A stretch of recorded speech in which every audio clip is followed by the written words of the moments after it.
I walked into this deli and the owner of this place was closing in a week.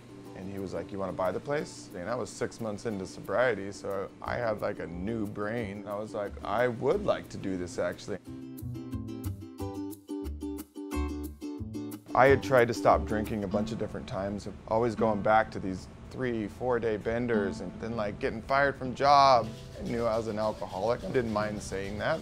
But it was also my lifestyle, like my identity. Got a DUI, got kicked out of a house, lost another couple jobs, and I was like, I'm taking a year off drinking. My brother was like, maybe you should think about going to the Friendship House. It's a Native American-based rehab in the Mission District of San Francisco. And I was like, I got nothing to lose. I don't want to get another bartending job at 37.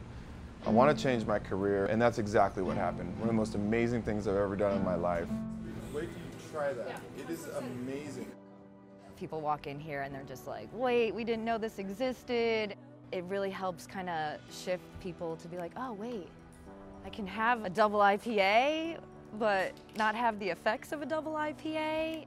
I myself felt vulnerable in coming into this establishment where I'm at in my journey. Because I want to be able to go to a bar, I want to feel comfortable being around my friends, but how do I go about doing this? I believe in what Josh is building and that this is really going to change the culture of drinking. I wanted to do business differently. This is a community art cafe. I wanted to get the community involved. The whole thing was built on doing beach cleanups. Thanks so much for coming, guys. This is literally a dream of mine. It's not just a beach cleanup, but this is about keeping Ocean Beach clean. I had this idea that every business should take care of their block, and I feel like if every business took care of their block, then how much different would San Francisco be? We're in an interesting spot because for whatever reason, it's a bit of a dead zone. So what I wanted to do was change that. There used to be a big homeless encampment here, and it was a bit of an issue for a while.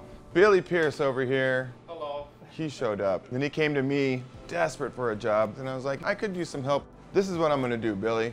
I'm gonna give you a job. You're gonna get pay stubs. You can use this place as your address because I know you need that. Let's get you off the streets. Yes, this is a divisive issue.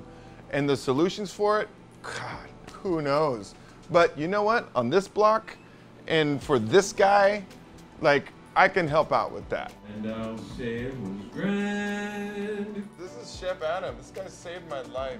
Then I met you. San Francisco's a little eclectic. Putting this parklet out and doing something really special was really kind of like immediately become the anchor business, shining a light on this area for the surfers and the volleyball players, the beachgoers, the hikers, to have a really inclusive space. You're not being ostracized for getting a non-alcoholic beverage. It's like the coolest thing ever.